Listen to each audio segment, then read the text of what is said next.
The price of power.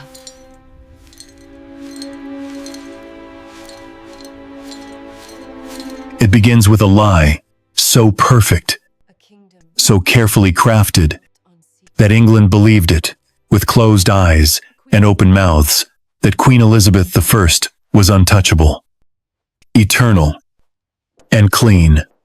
The Virgin Queen. They called her white like pearl, sharp like silver, flawless as marble. But underneath the lace and portraits, behind the crimson velvet and ivory ruffs, she was hiding something far older than royalty rot, not metaphorical rot, not the decay of empires or morals, but the literal, physical, clinging stench of a body that had stopped being bathed long before it stopped being beautiful.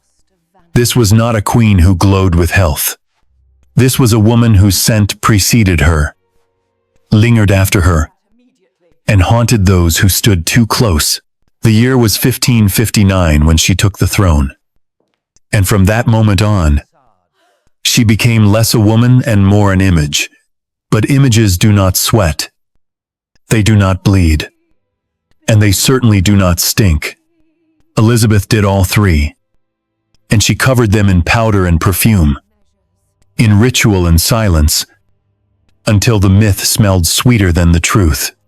Walk into Whitehall Palace, and the illusion hits you first. Candles flicker across polished stone.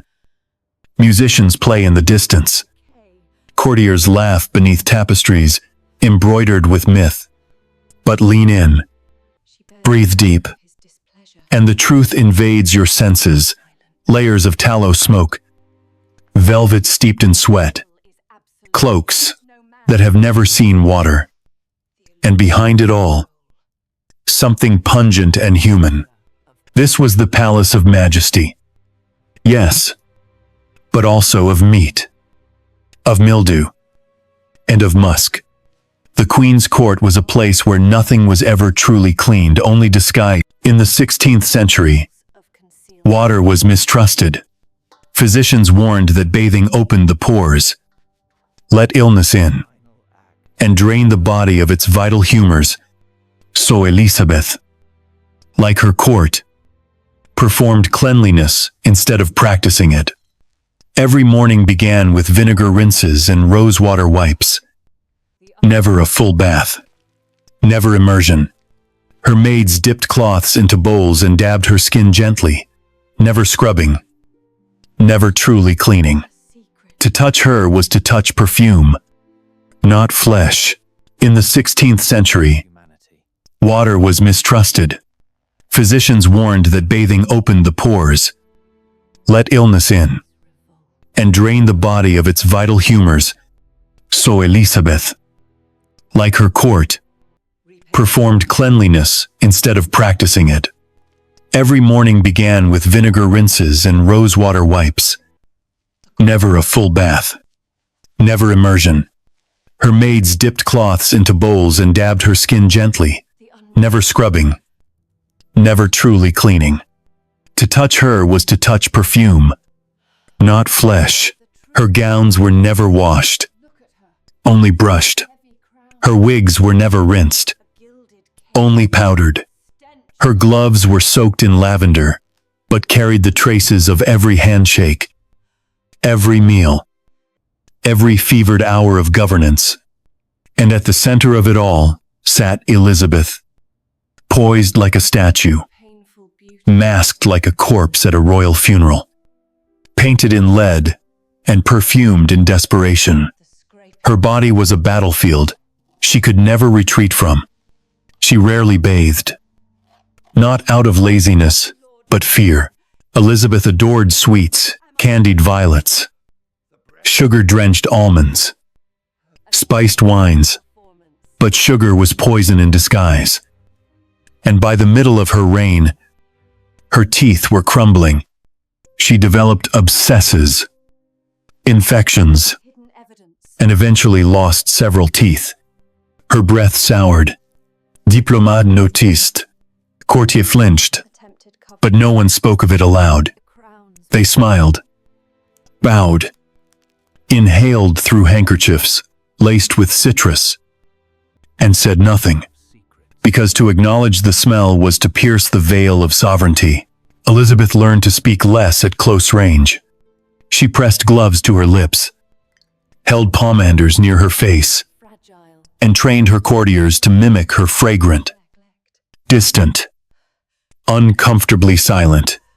Perhaps the most disturbing truth of all was the throne room of her body, the place. No portrait dares hint at her private toilet. It looked like a modest chair, wood polished to royal standards, draped in silks. But hidden beneath the cushion was a hole, and beneath that, a braspot, the close stool. They called it, a queen must relieve herself like anyone else. But the act was shrouded in ritual.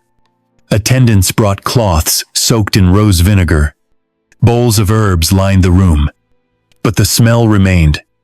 The chamber pot was emptied discreetly, yet the stink of human waste floated through velvet drapes, settled into floorboards, clung to the corridors like a ghost of mortality. Still, no one dared call it what it was. The queen did not defecate. She retreated. She rested. She composed herself. Euphemism became policy, and silence became protection. Elizabeth's makeup did more than paint a face. It created a mask strong enough to hold an empire. Each morning, her maids applied a thick layer of white lead mixed with vinegar to her cheeks and forehead. Then came crushed pearls, shimmering on her candlelight, followed by vermilion blush, made of mercury to mimic youth. Day by day, these substances ate into her skin. Rashes formed, sores blistered, but she could not stop.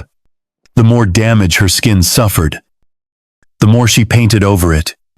Her face became a canvas of pain concealed. From afar, she looked divine. From inches away, she looked like marble cracking under pressure. Still, she never appeared in public without it, even when sick, even when dying, because power could not be seen sweating, aching, or bleeding. Power had to glow, even if the glow was toxic. And so her court followed. They powdered themselves, perfumed their sleeves, dabbed vinegar behind their ears. No one bathed. No one dared. A clean smell was not proof of hygiene. It was proof of wealth. If you could smell like clove and civet, then you must belong. If your scent lingered in the air after you left a room, then you mattered. Elizabeth's scent became her legacy, designed, defended, deadly, musk from deer glands, civet from wild cats, ambergris, vomited by whales and fermented in the sea. These were not pleasant aromas. They were expensive ones, rare, royal. They didn't smell like roses. They smelled like fear, ambition, control. They masked the queen's humanity so completely that even her death would be remembered as a fading perfume rather than a decaying body. This was not just poor hygiene. This was a culture of illusion, so dense you could bottle it. A theater of scent, a palace of pretense. Elizabeth was not clean. She was curated. Her court did not sparkle. It was suffocating. Every candle burned tallow. Every corridor held sweat. Every gown was a relic of 100 unwashed days. But no one complained, because everyone agreed to the story. The Virgin Queen was eternal. Her skin never cracked. Her breath never soured. Her body never failed. To question it was to break the spell. So they powdered more, perfumed more, brushed filth into the corners, and sprayed it with lavender. And still the air grew heavy. Still the myths endured. Now, Century la terre. We remember the image, the white face, the stiff ruff, the scent of rose and rot combined. But behind that image was a woman who endured the weight of legend by hiding her body in layers of powder and denial. She reigned for 44 years, ruled over plague and rebellion, the weathered betrayal and age. But her greatest feat may have been this: she made the world believe she never stank. That, more than battles or speeches, may have been her finest illusion. It began with a face that was not a face anymore. A surface shaped not by nature, but by desperation, by fear, by the crushing weight of a crown that demanded perfection at every second. If anyone in Elizabeth I's court had dared to reach out and touch her cheek, they would not have felt warmth or softness. They would not have felt the familiar give of human flesh. They would have felt something else entirely cold, hard, smooth, and faintly metallic. Her face was a battlefield buried beneath a graveyard of cosmetics, a landscape where the war between duty and decay played out every morning. And the terrible truth was that the battle was already lost long before she ever stepped into the throne room, because nothing beneath that white mask was truly alive anymore. What they saw was beauty. What she wore was armor, and what the armor hid was a slow collapse she could never allow the world to witness.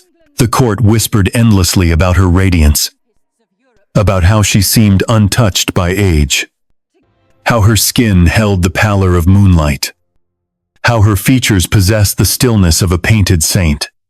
But the truth behind those whispers was that every feature they praised had been reconstructed with materials known even then to be dangerous. Venetian ceruse, that infamous mixture of white lead and distilled vinegar, was her foundation, her shield, her prison. When her ladies-in-waiting dabbed it onto her skin at dawn, it stung at first, then cooled, then settled into a rigid layer that suffocated every pore it touched. She felt it tightening with each passing minute, pulling her skin taut, as if trying to drag it into a shape nature never intended. Yet she allowed it, welcomed it, needed it, because the kingdom she ruled expected her to be more than flesh, more than a woman. They expected her to be eternal. And eternity required a mask. The court whispered endlessly about her radiance, about how she seemed untouched by age, how her skin held the pallor of moonlight, how her features possessed the stillness of a painted saint. But the truth behind those whispers was that every feature they praised had been reconstructed with materials known even then to be dangerous. Venetian ceruse, that infamous mixture of white lead and distilled vinegar, was her foundation, her shield, her prison. Then came the vermilion blush, a vivid red derived from mercury sulfide, dabbed onto the cheeks and lips to counteract the deadly pallor of the lead beneath. It gave the illusion of warmth, a shade of vitality painted upon an increasingly fragile canvas. But every stroke of that brush ate further into her skin, burning, inflaming, degrading, so that the next morning required even more to conceal the scars of yesterday's beauty. As the years advanced, the layers had to grow thicker, not because she wanted to look more radiant, but because the skin beneath had begun to revolt. Blisters appeared along her jawline, small at first, then spreading. Raw patches oozed faintly beneath the lid. Her forehead reddened. The bridge of her nose peeled. Some mornings, when her maids wiped away the previous day's layers, they found traces of blood on the cloth. But none of them gasped. None of them questioned. They simply rinsed the cloth, dipped into the bowl of ceruse again, and continued. Because the cost of revealing the truth was far greater than the cost of inflicting more damage. She was not to be seen as a woman aging. She was to be seen as the embodiment of England's strength. And strength could never bleed.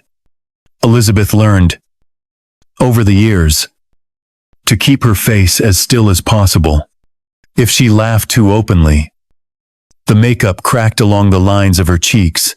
If she raised her eyebrows in surprise, pale fissures formed across her forehead.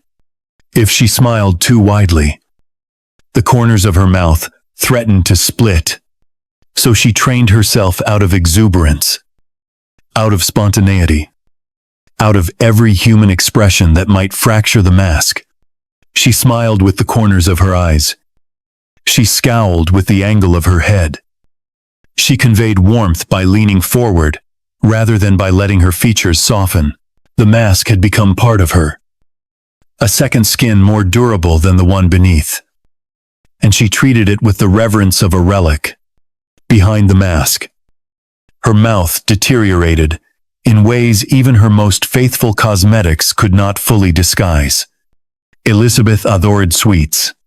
Imported sugar had become a symbol of wealth, and she indulged with a kind of reckless delight candied violets, marzipan, syrup-soaked fruits, sweetened wines that clung to her teeth long after she drank them.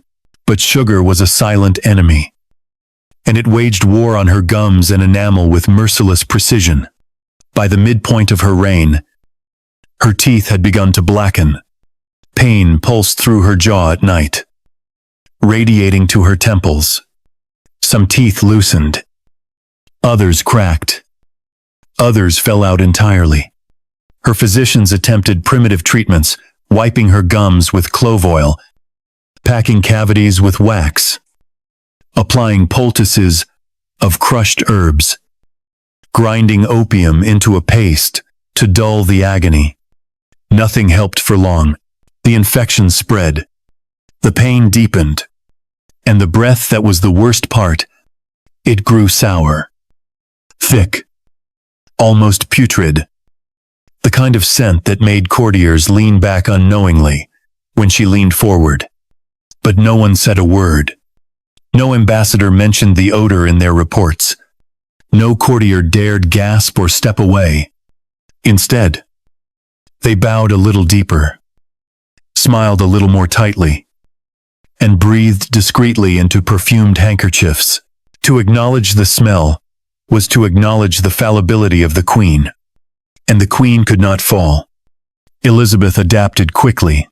She spoke less in close quarters, angled her head so her breath drifted away rather than toward her subjects, held scented gloves near her lips when she addressed the council. Her sturas became graceful shields. Her fans became instruments of survival.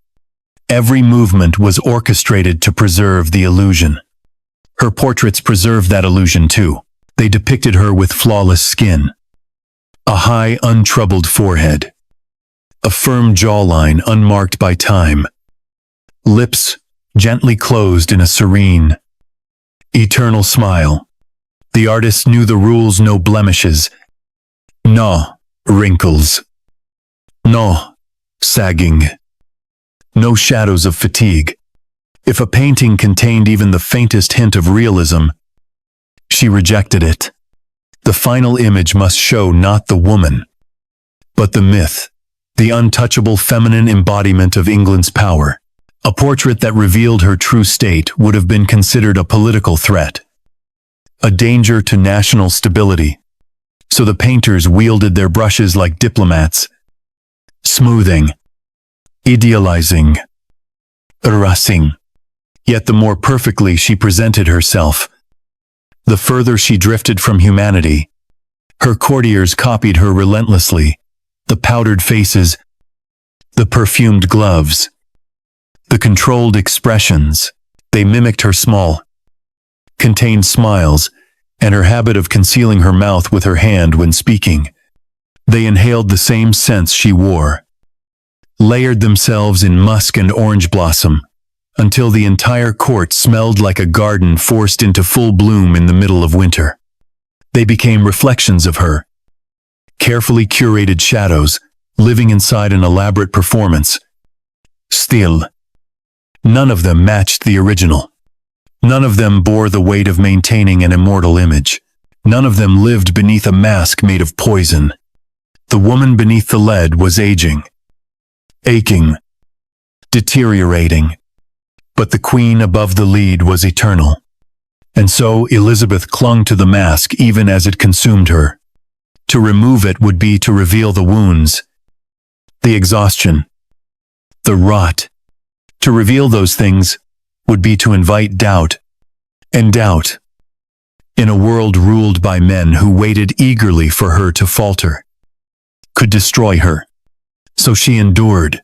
She endured the tightening, the stinging, the cracking, the pain of flesh pressed into unnatural shapes.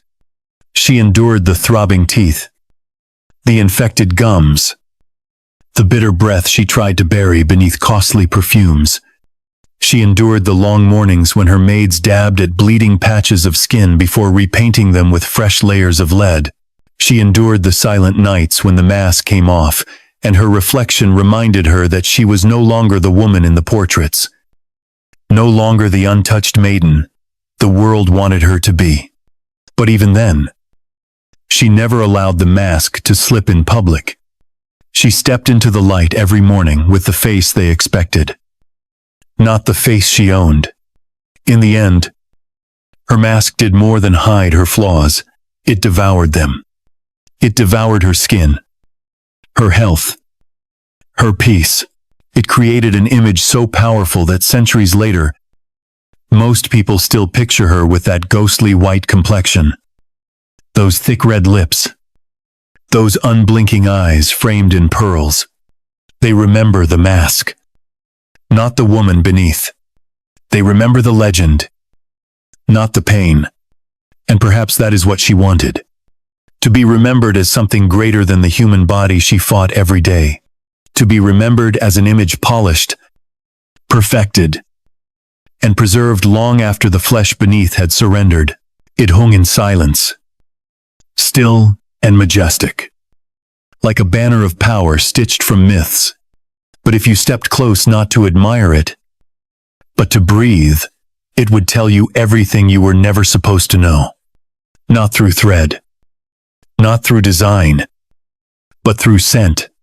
For beneath the gilded embroidery, beneath the velvet folds and pearls, the queen's gowns whispered the truth of a body that never stopped sweating, never stopped aching, never stopped hiding.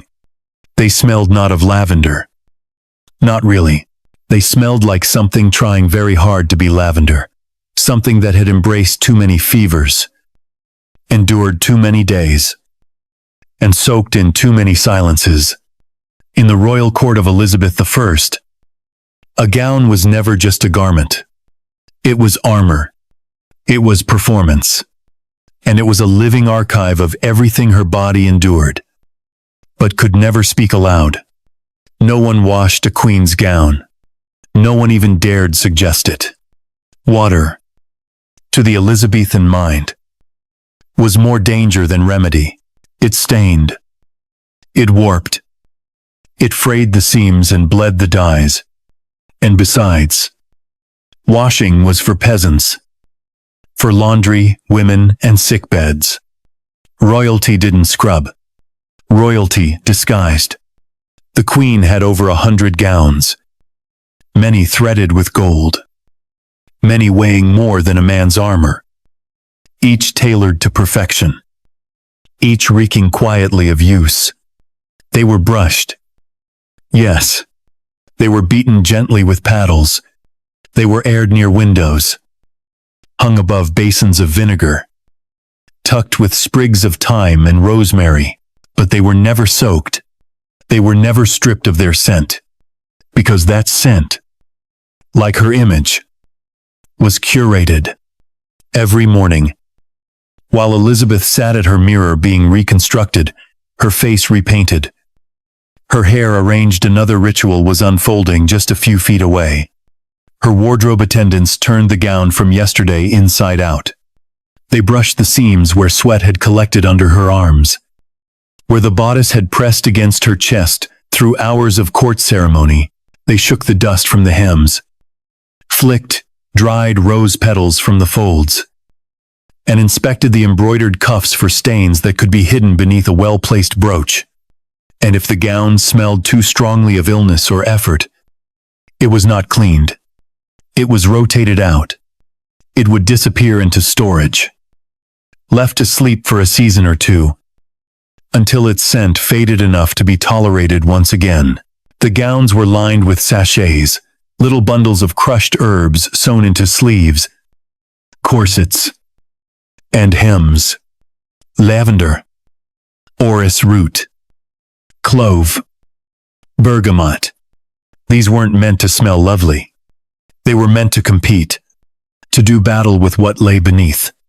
With the long days, the long dances, the aching flesh that writhed beneath corsets, that bled during fever, that sagged from exhaustion.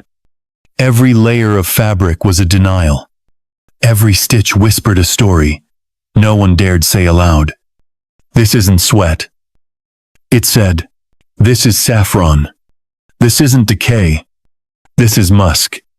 But the fabric remembered, and when the sachets grew stale, and the scent could no longer lie convincingly, the dress was simply replaced with another lie.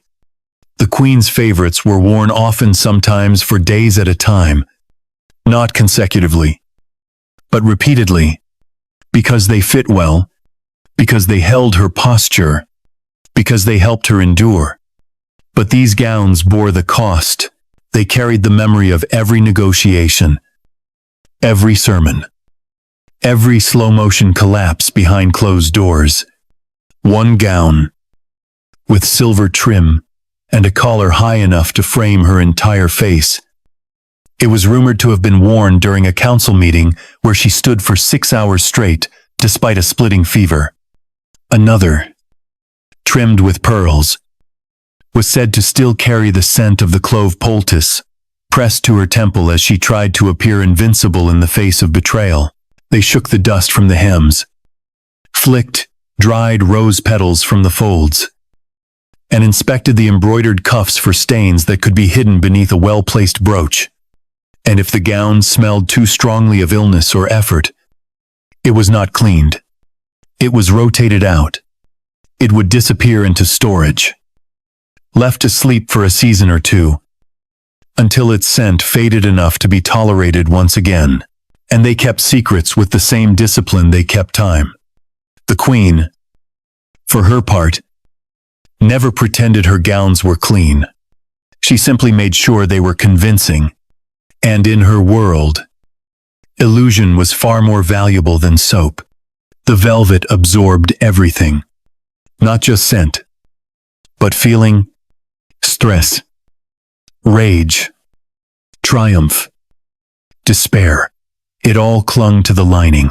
Each fold held residue from council rooms lit with greasy candles, from whispered meetings with aging lovers, from sleepless nights pacing beneath moonlight, filtered through stained glass. The gowns carried more than perfume. They carried a woman who could not let her body speak, but who allowed her wardrobe to carry the message for her. They were not washed because the truth could not be erased. It could only be softened with clove and dusted with lavender. No one ever told the queen she smelled. Not even the foreign ambassadors who nearly fainted in her presence. One described the air in the privy chamber as thick with sovereignty. Another, less diplomatic, likened it to a market of exotic spices left too long in the sun. But even they bowed. Even they kissed the hand that had been gloved for weeks. Because her scent, even at its worst, was never vulgar. It was expensive. It was deliberate. And it was terrifying in its power. Behind the portraits that hang in museums, now those paintings of poise and light and perfection, there was always a woman sewn tightly into silence. Her gown shimmered not with cleanliness, but with concealment. Every inch of fabric said, "You will not see me. You will not smell me. You will believe I am untouchable." And perhaps the most haunting part of all is this: it worked. Even now, centurilateur, we remember the gowns, the glory, the grandeur. We forget what they concealed. But if you could walk into that chamber again, if you could lift one sleeve and press your nose gently against it, past the dust, past the herbs, past the powder, you might catch something older. Not just sweat, not just perfume, but fear, fatigue, and a refusal to fall. Elizabeth's dresses were never washed. They were preserved. They were protected. They were worshipped. And in them, she carried the unspoken truth of a kingdom built not on soap and water, but on fabric, scent, and ritual. A truth that, even now, lingers. They kissed them, always. They bent low, eyes cast down, and pressed their lips gently to the leather fingers of power, never pausing to wonder what lay beneath.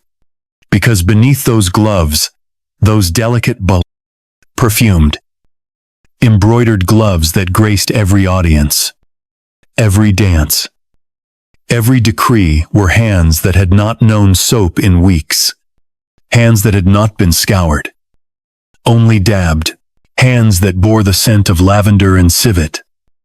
Yes, but also the invisible residue of survival.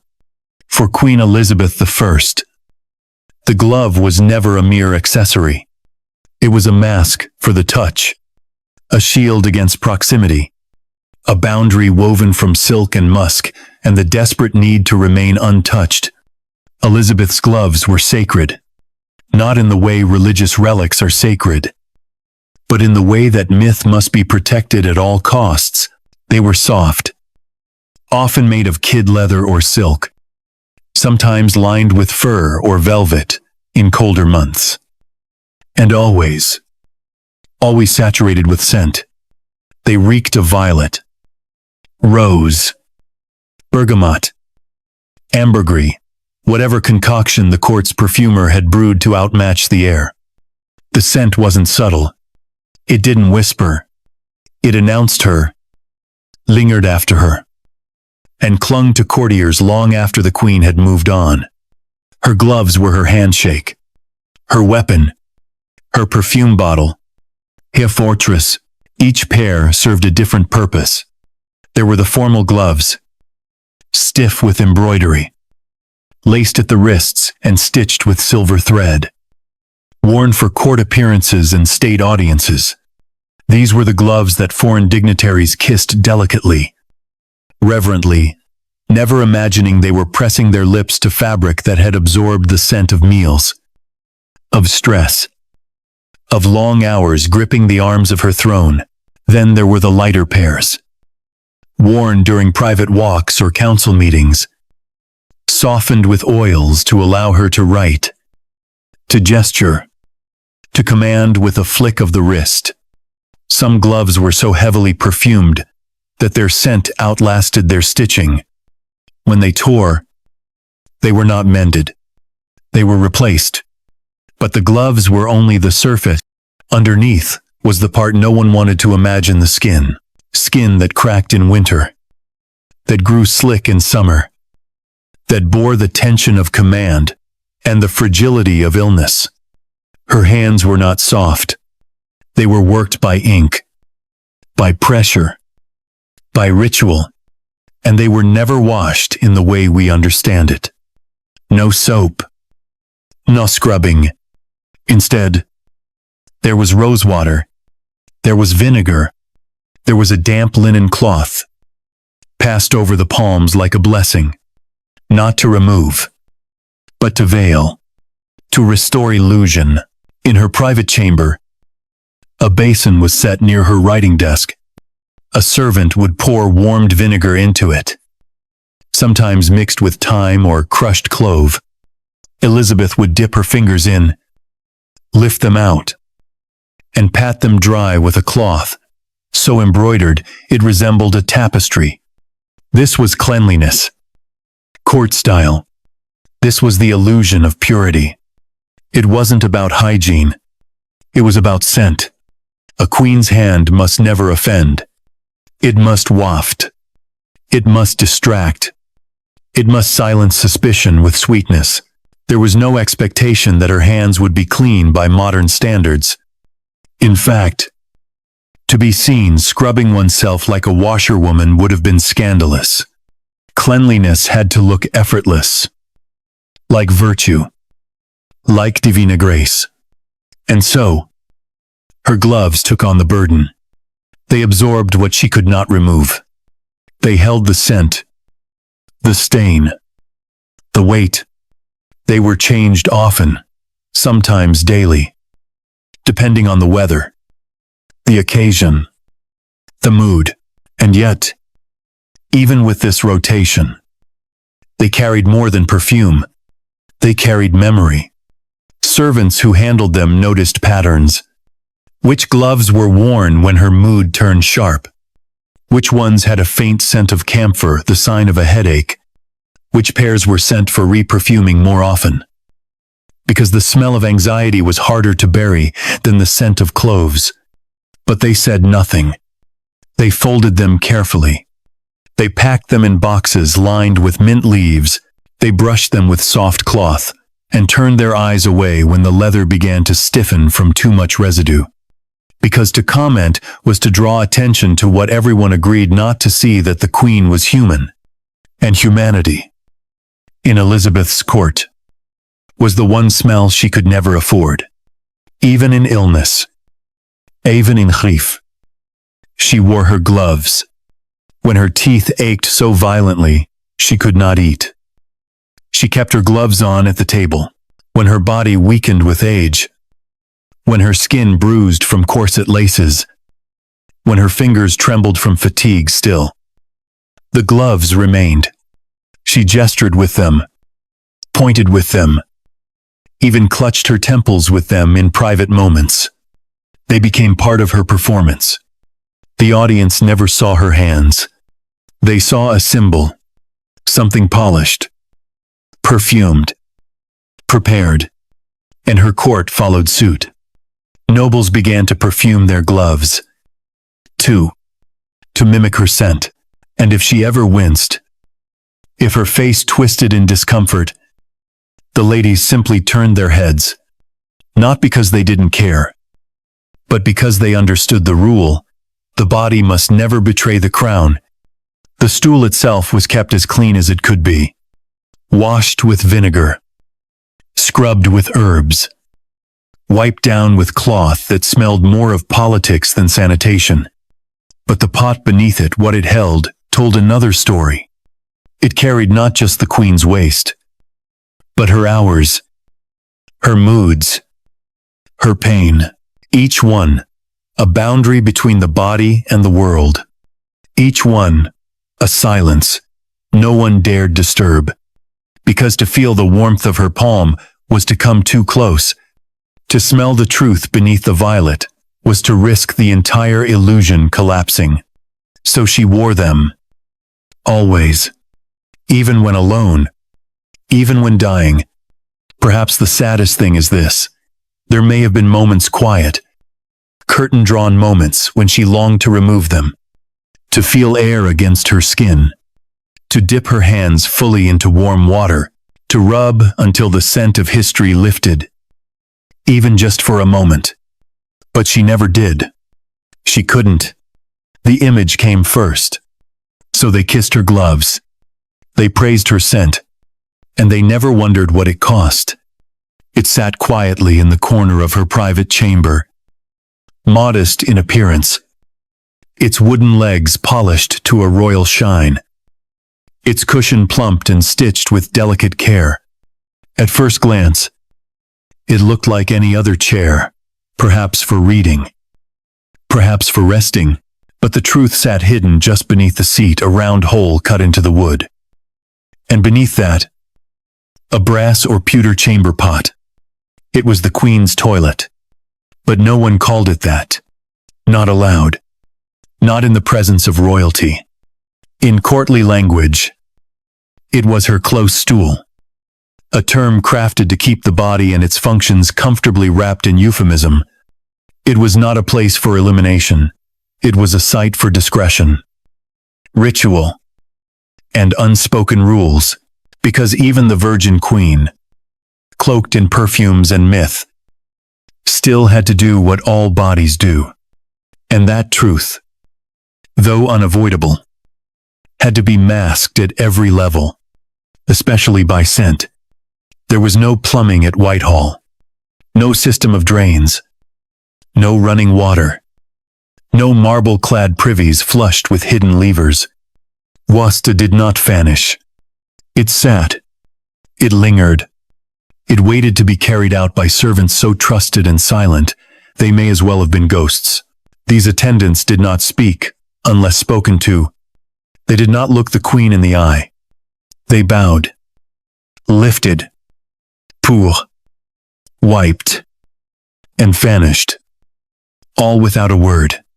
Because to acknowledge the contents of that stool was to touch the one thing Elizabeth fought all her life, to deny that beneath the powder, the perfume, the titles, and the lace, she was made of flesh. The chamber itself was kept closed, not sealed, but hushed by heavy velvet drapes and windows that rarely opened.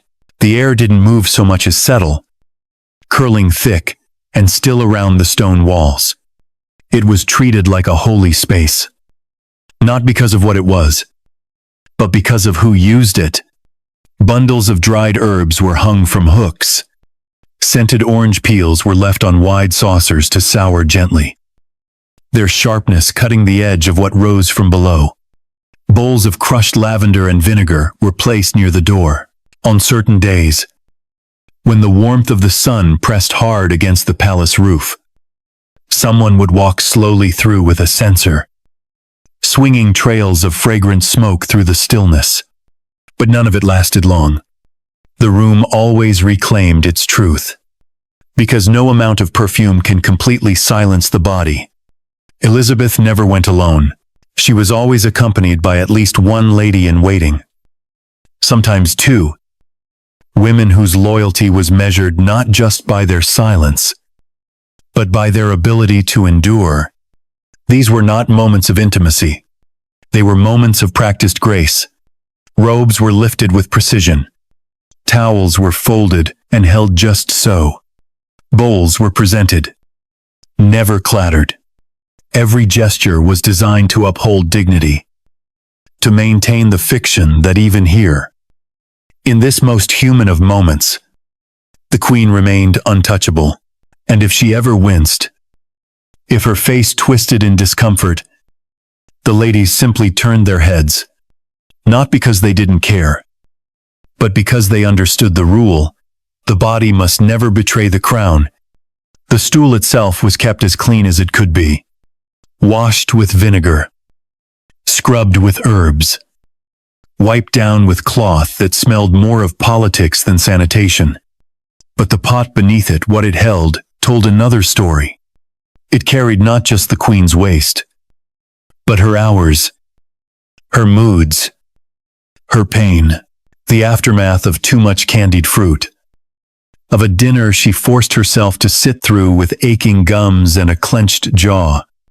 It held the rebellion of her stomach after too many nights of opium-laced wine meant to dull the rotting in her teeth. And sometimes, it held the quiet relief of a body too exhausted to pretend for one more moment. The waste was removed regularly, not quickly, not automatically, but by hand, the aftermath of too much candied fruit, of a dinner she forced herself to sit through with aching gums and a clenched jaw. It held the rebellion of her stomach after too many nights of opium-laced wine meant to dull the rotting in her teeth. And sometimes, it held the quiet relief of a body too exhausted to pretend for one more moment. The waste was removed regularly, not quickly, not automatically, but by hand, just the quiet rustle of linen, the soft thud of a door closing, and the disappearance of something no one dared name. And yet, the smell remained. It always did. On warm days, it crept beyond the curtains. It leaked into nearby chambers. It curled around stone columns and into corridors, where the scent of tallow candles and damp fur already hung heavy in the air. No one mentioned it. Instead, they lit another candle. They dabbed their cuffs with clove oil, carried out by servants whose names were never recorded, whose faces were not painted, but whose duties were essential to keeping the palace's illusion intact. Sometimes more than once a day, depending on the queen's health, on the heaviness of a meal, on the weather that made smells rise like ghosts through the floorboards. And always the same protocol. No words. No acknowledgement. They opened a window and claimed it was simply too warm for comfort. And if they passed too close to the queen's chamber and caught a scent they couldn't explain, they did what the court always did. They lied with kindness. Elizabeth, for her part, I knew. She understood better than anyone the limits of perfume, of powder, of performance. She knew there were moments when the mask slipped not from her face, but from the air and everyone else. By unspoken decree, agreed to pretend. The symbolism ran deeper than ritual. The close stool was the only chair in the kingdom where the queen sat without being seen, where she could fold into herself and not be required to speak. It was the one place in the entire palace where she didn't have to perform. And even then, she did. Her back stayed straight. Her voice remained calm. Her face held firm. The maids moved faster on days when she was pale. They wiped more gently, just the quiet rustle of linen, the soft thud of a door closing, and the disappearance of something no one dared name. And yet, the smell remained. It always did. On warm days, it crept beyond the curtains. It leaked into nearby chambers. It curled around stone columns and into corridors, where the scent of tallow candles and damp fur already hung heavy in the air. No one mentioned it. Instead, they lit another candle. They dabbed their cuffs with clove oil. It rose with the morning warmth and drifted with the evening hush. It was the one part of the queen that refused to be silenced. And if you stood too long near the curtains of her chamber, if you closed your eyes and breathed deep, you would know it too. You would smell not scandal, not sin, but truth, the body of a woman, the burden of a crown, and the illusion that no one dared to break. She was known for her words sharp, measured, dazzling in court, biting in council. They opened a window and claimed it was simply too warm for comfort. And if they passed too close to the queen's chamber and caught a scent they couldn't explain, they did what the court always did. They lied with kindness. Elizabeth, for her part, I knew. She understood better than anyone the limits of perfume, of powder, of performance.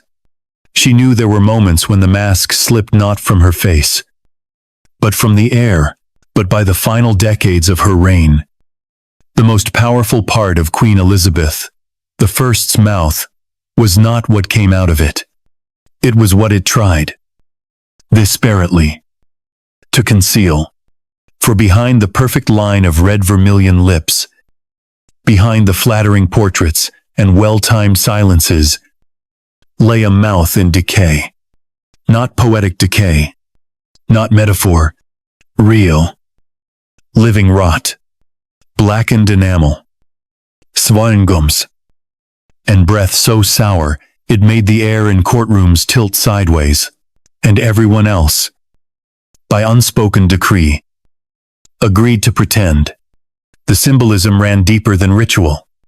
The close stool was the only chair in the kingdom where the queen sat without being seen, where she could fold into herself and not be required to speak.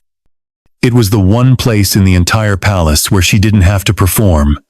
And even then, she did. Her back stayed straight. Her voice remained calm. Her face held firm. The maids moved faster on days when she was pale. They wiped more gently, but by the final decades of her reign. The most powerful part of Queen Elizabeth, the First's mouth, was not what came out of it. It was what it tried, desperately, to conceal. For behind the perfect line of red vermilion lips, behind the flattering portraits and well-timed silences, lay a mouth in decay. Not poetic decay, not metaphor, real, living rot, blackened enamel, swangums, and breath so sour it made the air in courtrooms tilt sideways. What was once open and theatrical became a controlled exhale through the nose, followed by a gloved hand lifted to the mouth. She stopped laughing in public altogether. Her teeth, those markers of strength, of youth, of health, were no longer hers to show. And so, she didn't. But even when the teeth were hidden, the breath could not be. It was the first thing a courtier noticed when standing too close. A heaviness. A sweetness that was wrong. Sweetness softened the bitterness of diplomacy. It coated the tongue when words had to be chosen carefully. It numbed, distracted, disguised. But sugar, like flattery, demands a price, and Elizabeth paid it slowly, invisibly, until her teeth began to darken. Not all at once. Not enough to raise alarm. Just a spot here. A sensitivity there. At first, she ignored it. Then she denied it. But sugar is patient. It does not scream. It gnaws.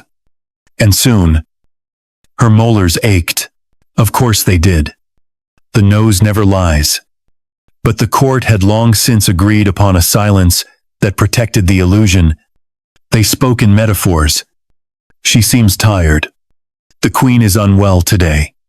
Her voice does not carry, as it once did. The courtiers adjusted their posture. They leaned back. They turned slightly to the side. They found reasons to speak at a distance. They fanned themselves more vigorously than the heat required. Still, Elizabeth knew. You always know. The body can ignore pain for a while. But shame, it seeps through perfume. She saw the hesitation in her servant's hands. She noticed how quickly visitors reached for their own scented gloves. She could feel the shift in the air around her. Not fear. Not reverence. But avoidance. And so she adapted. She held a handkerchief constantly. Not just as a fashion statement, but as a weapon. It was always perfumed. Folded. Pressed just beneath her nose when others came too near. She offered her hand instead of her breath. She let her silence speak. Behind the scenes, the pain grew unbearable. Her physicians, limited by the medieval medicine of the age, offered remedies that felt more like punishments. Cloths soaked in camphor or vinegar, pressed to the gums. Powders made from crushed bone or burnt cloves rubbed along the teeth. Sometimes, in dispirited moments, they resorted to oil of opium. It dulled the pain. Yes, but it also dulled her, made her slower, wearier, removed her from the sharpness she was famous for. The queen hated the feeling, but feared the alternative more. Extractions were attempted only when necessary, and necessary was a word that carried weight in her chamber. There were no anesthetics, no sterilized tools. The iron forceps clamped, pulled, tore. Some teeth came willingly.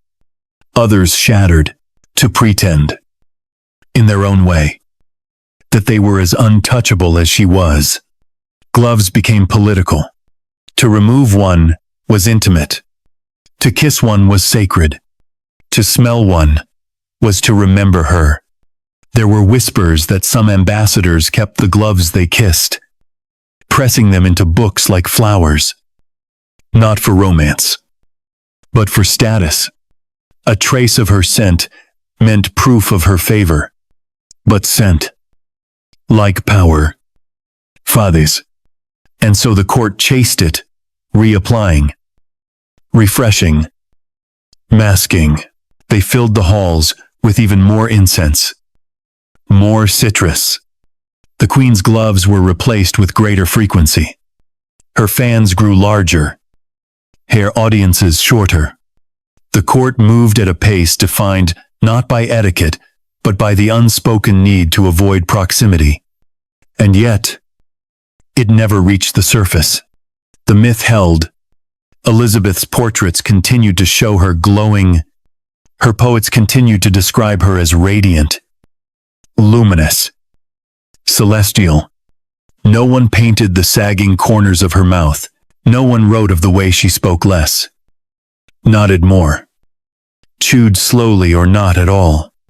She was still the Virgin Queen, the immortal monarch. Even as her mouth betrayed her, her legend refused to change. And in this dissonance between the decaying body and the eternal image Elizabeth ruled, she sat for audiences while her jaw throbbed. She signed treaties while the taste of blood lingered on her tongue. She accepted tributes while her lips trembled under the weight of effort. Her greatest performance was not the speeches, the victories, or the grand displays of power. It was the silence, the way she carried rot with grace, the way she made agony look like poise. In her final years, food became a ritual of control. She avoided banquets. She ate alone when she could. Only the softest dishes were permitted: stewed fruits, broths, mashed peas, sweetened with honey. And even these were tasted with hesitation. Her appetite shrank with her jawline, but the myth never shrank. Her courtiers never asked why she left early. Her council never questioned the tremble in her voice. They knew, and they pretended not to. That was the secret pact to protect the mouth by never mentioning it. To preserve the queen by erasing the woman. The closer she came to silence, the more perfect she seemed. Because silence, in the court of Elizabeth I, was not absence. It was power, and somewhere behind that red-painted mouth, behind the cloves, the rosewater, the breathless fans and folded handkerchiefs, sat a woman who knew she was being embalmed in life, preserved in scent, erased in ritual. Her smile had long since stopped being hers. It belonged to the kingdom now. It belonged to the story. And the story, no matter how badly it smelled, was never allowed to rot. There was a time when her hair was real fiery, and thick, and alive with motion. A young Elizabeth, untamed by the myths that would later entrap her, once wore her red gold hair loose down her back in defiance of custom. A flame of independence in a world of coiled obedience. But that time passed like breath on glass. What the portraits never showed, what the poems never dared whisper, was that by the time her legend reached its full bloom, the queen's hair had all but vanished. Not slowly, not gently. It fell in clumps, by handfuls, onto ivory combs and silken pillows, and in its place came silence. Fabricated silk, hair stitched from the scalps of others, wigs, dozens of them powdered, perfumed, and sculpted into crowns of fiction. The public never knew. They were never meant to. To the court, to the ambassadors, to the frightened eyes of would-be traitors, Elizabeth always appeared unchanged. Her hair was eternal gleaming red, defiant, alive. But it was not hers.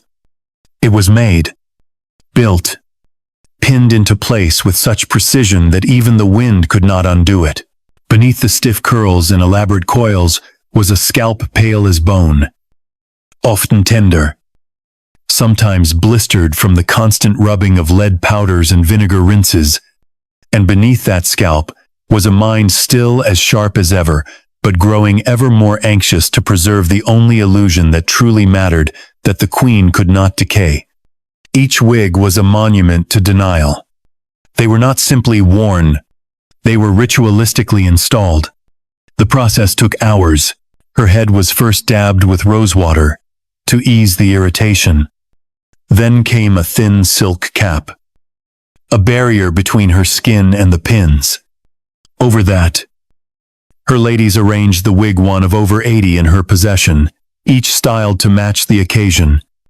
There were wigs for hunting, for mourning, for court appearances, for portraits, for diplomacy. Some were tall and intricate, stacked in swirls like royal architecture. Others were modest, looped in controlled simplicity, but all of them shared one trait. They were soaked in scent, clove oil, lavender water, crushed ambergris. All of it was combed through the fibers, not to please the nose, but to suffocate the truth. Wigs, no matter how finely made, absorbed everything. The oils of her skin, the sweat of her brow, the musk of fear in tense meetings, and most of all, the slow, sour scent of a scalp that could no longer breathe. The wigs were never washed in water, only brushed, powdered, and left to rest in cedar-lined chests with sachets of dried herbs. But rest was not cleansing. Rest was delay. And even the most elegant wig, when worn too often, and began to murmur of its true purpose, to hide what had been lost. Her hair began thinning sometime in her late 30s. At first, it was blamed on stress, then on illness, then on the preparations themselves, the vinegar rinses, the heavy lead powders, the pins that dug into her skin during long days in the throne room. But there came a day, no one could say exactly when her ladies simply stopped trying to brush it. The strands had become too few, too fragile. Combing hurt. And more than that, it exposed. So instead, they gathered what remained, flattened it beneath the silk cap, and layered over it a new crown, one made not of blood and birth, but of artifice. And yet, her people still called her the Virgin Queen, the Immortal One, the Mother of the Realm. They cheered her as she rode past in procession, her hair catching the light, her jewels flashing like fire. They believed in her because they had to, because the kingdom had nothing else. The Queen was England, and England could not be bald. Her wigs, like her gloves, like her gowns, became extensions of her mythology. But unlike the others, these were closest to the seat of thought. They encased her skull. They pressed against her mind. And some nights, when the weight of it all became too much, she would remove it in silence and place it gently on its pedestal, not with disgust, not with despair, but with the calm resignation of a woman who had long since separated herself from her own body. She did not weep over what she lost, not in front of others, not in words, but her physicians recorded frequent headaches, scalp tenderness, an increasing sensitivity to heat. One noted a strange rash around the nape of her neck, possibly caused by friction, or rot, or something more systemic, more frightening. But no one dared link it to the wigs. That would mean challenging the crown's chosen image, and challenging the image was as good as treason. There were rumors, of course, behind closed doors.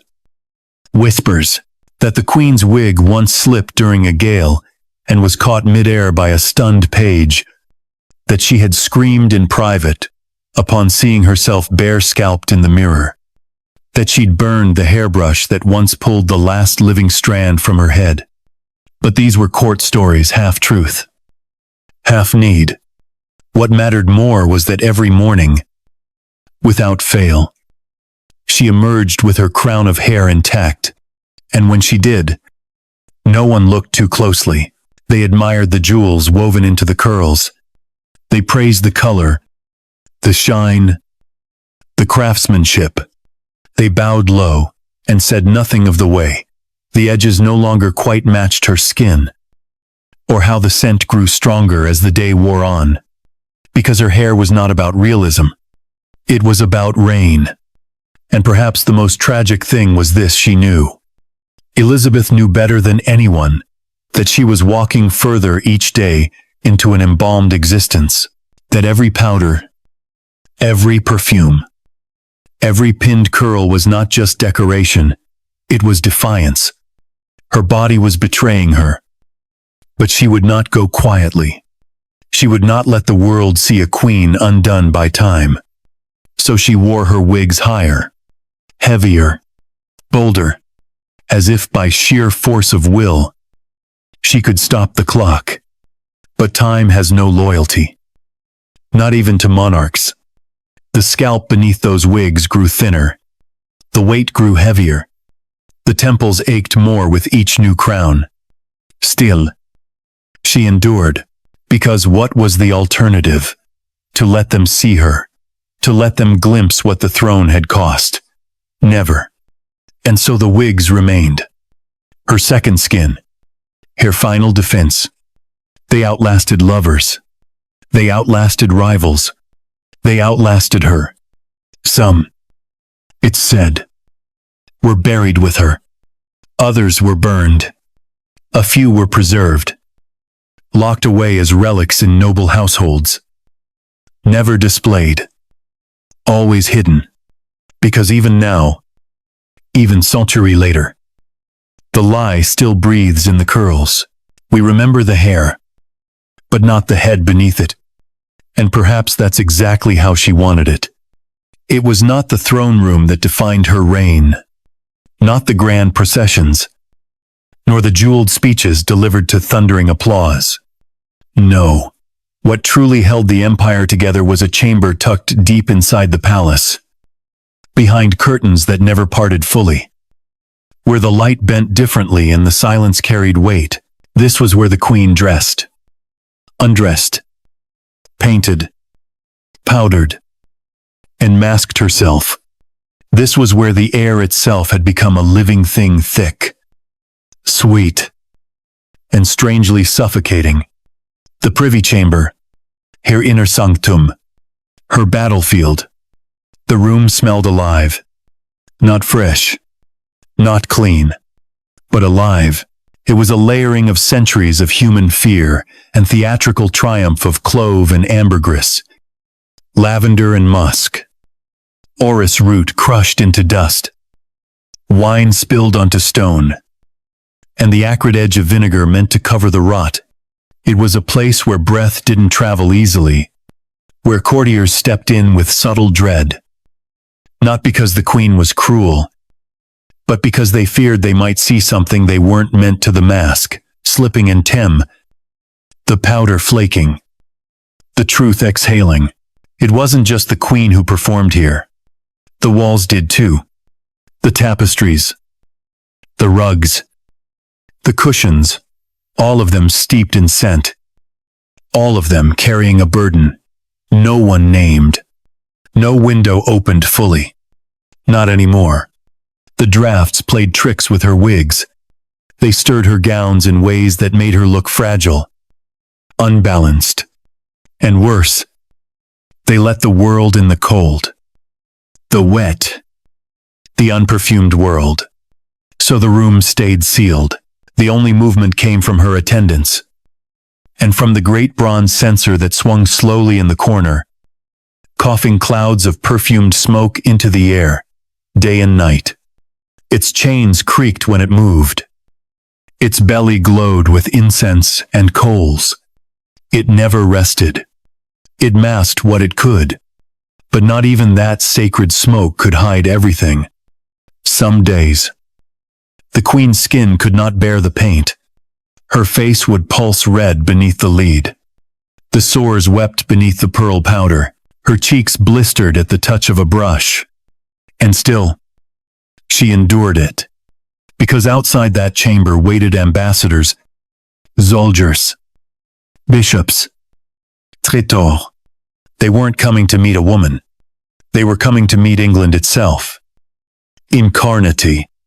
And England could not sweat, could not limp, could not age.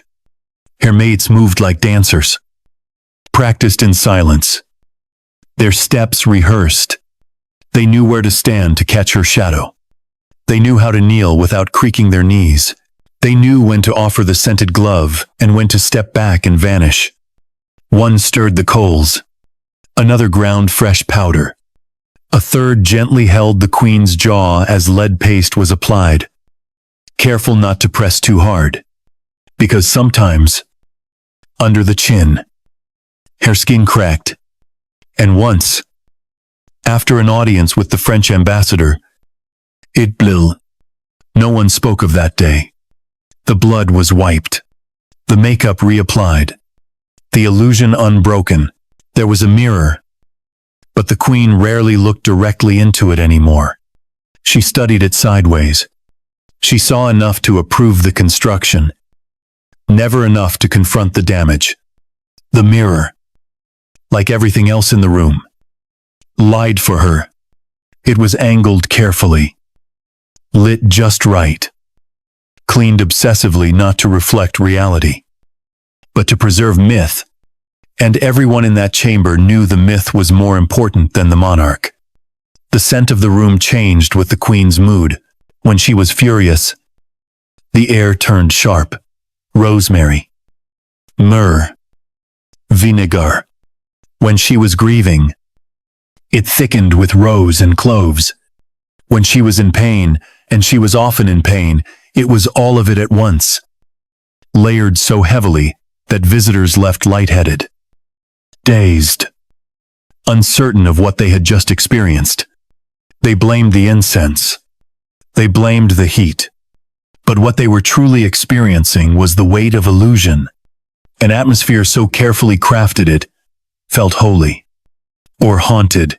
There were those who whispered that the queen's chamber was cursed, that the smells lingered too long, that flowers died too quickly in her vases, that once a servant entered and forgot how to speak for 3 days after. These were stories, of course, but like all good stories, they wrapped a difficult truth in something easier to swallow. The truth was this: that room was not alive. It was dying. Slowly. Every candle, every folded gown, every rustling curtain carried the decay of a woman who could not afford to die yet. The queen spent more time there with every passing year. She began to avoid the open gardens, the banquets, the throne itself. The light became her enemy. It revealed too much. So she stayed here, behind scent and shadow, ruling through scent and whispers. Orders were issued from her vanity. Treaties reviewed beneath the chandeliers, their wax drippings catching in her sleeve.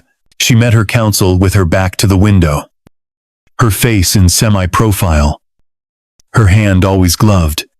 Some noticed. A few wondered, but none dared speak, because they, too, were caught in the spell. They had built this illusion with her. Every layer of powder, every sprig of lavender tucked into the curtain hem. They had all agreed this was not a mortal woman. This was a monarch. And then, there were the deaths. One maid, young and fair. I found herself sick.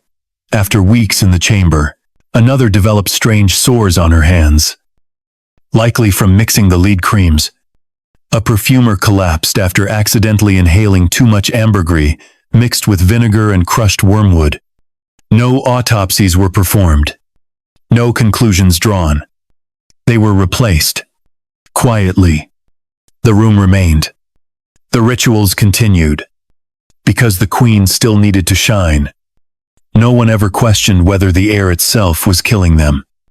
Because they already knew. And chose not to stop. That is the nature of myth. It demands sacrifice. It demands rot dressed in silk. It demands silence. So the chamber endured, as did the queen. Long after she should have retired from court life, long after her body told her it was finished, she stayed upright, powdered, scented, and holy in her decay. The censer burned, the mirror reflected, and all around her, the poisoned air whispered its truths to everyone who dared enter. She is dying, but she is still the queen, and in that room, drenched in perfume and ghosted by breath, no one dared exhale too hard. The myth of Elizabeth I held strong until the very last breath. She died as she lived layered in silence, wrapped in scent, and untouched by truth. No final confession, no last smile, no cleansing of the flesh. Queen Elizabeth I did not pass gently like the saints her priests had once praised. She lingered, she withered, she resisted, and when the end came, it did not sweep in like a hymn. It crawled in slow, quiet, inevitable, as if even death itself understood it was not dealing with a woman, but with an illusion too sacred to fracture. In her final days, she would not lie down. For hours, then days, she stood propped against cushions, her back ramrod straight, refusing the bed that had cradled so many royal corpses before her. Death, she feared, it would find her faster if she lay down, so she remained on her feet, clothed in her heavy robes, her wigs still pinned, her skin still powdered, though now the lead cracked with every heartbeat. Her mouth no longer opened, her breath rasped through clenched lips, and still, her chambermaids perfumed the air. Still, her attendants fanned the rot. Still, the censer swung. No one dared touch her bare skin. Not anymore. Even her doctors, brought in with solemn faces and trembling hands, examined her from behind silks, behind gloves, behind titles. What they saw beneath the lace, beneath the rouge, beneath the crown was not shared, not even with each other. Some say her teeth had all gone black by then. Others say her breath could no longer be masked, that the very walls began to peel from the acid in the air. But those were whispers, spoken long after the body was gone. What we know is this: the room was sealed. The light was dimmed, and when her knees finally buckled, no one caught her. No one dared. She slid slowly, collapsing into her own throne of fabrics. And for a moment, no one moved. It was not from fear. It was reverence. How do you lay hands on a myth? Eventually, a maid approached. She touched the queen's wrist. It was still warm, but the pulse, so long dulled by opium, by exhaustion, by relentless ceremony, was gone. And then came the pause, that aching space between breath and acknowledgement, where everyone waits to see if the story has truly ended. It had, but the rituals were not over. They had only just begun. Her body was not bathed. It was not stripped. It was not exposed to the elements the way common bodies are. Instead, it was swaddled in silk, sewn shut with cloves, layered with rose petals, wrapped in velvet, not to protect her from decay that had already begun, but to protect the world from seeing it. The queen could rot. Yes, but not visibly, not publicly. Her legend had to remain intact, even as her skin darkened beneath the layers, even as her gums shrank, even as her limbs stiffened with days of embalmed silence. Those who entered the room afterward wore masks, not the cloth kind, but expressions trained into placid calm. They spoke little. They moved slowly. And always. They avoided her face, not out of disrespect, but because they had never seen it unpainted. To do so now would be betrayal. The crown sat beside her, her final relic.